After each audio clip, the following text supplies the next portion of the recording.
बेटा बाप को एक अनाथ आश्रम छोड़ने आया था। साथ में बाप के सारे कपड़े और कुछ जरूरी सामान का बैग भी लाया था। बेटे ने अनाथ आश्रम के मैनेजर से सारी जरूरी बातें कर ली और बाप को वहीं पर छोड़कर जाने लगा। बेटा अभी अनाथ आश्रम के बाहर निकला ही था कि उसका फोन बजा। फोन उसकी पत्नी का था, जो दूसरी तरफ से पति को कह रही थी वापस आने से पहले ससुर जी से कह देना कि किसी छुट्टी या त्योहार पर हमसे मिलने नहीं आएंगे तो भी चलेगा। आप वहीं पर खुशी से रहिए और हमें भी यहाँ सुख से जीने दीजिए।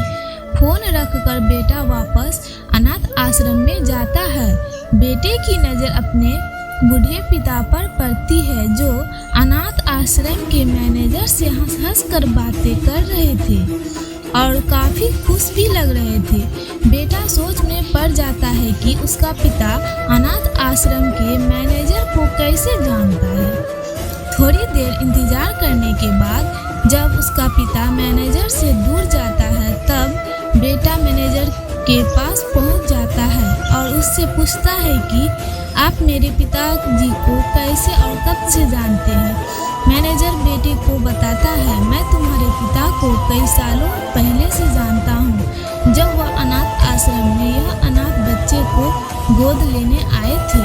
दोस्तों, कुछ समझ में आया? अब आप ही बताइए, सच में अनाथ कौन था?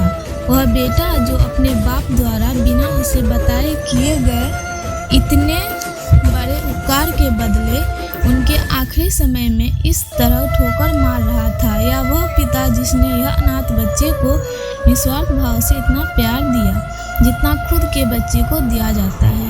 दोस्तों, अपने माता पिता की कदर करना सीखो, क्योंकि आप नहीं जानते होंगे कि उन्होंने आपसे क्या क्या छुपा कर रखा है, कितने बलिदान दिए, कितने त्याग उन्होंने आपके लिए किए हैं, शायद आप जानते भी नहीं होंगे।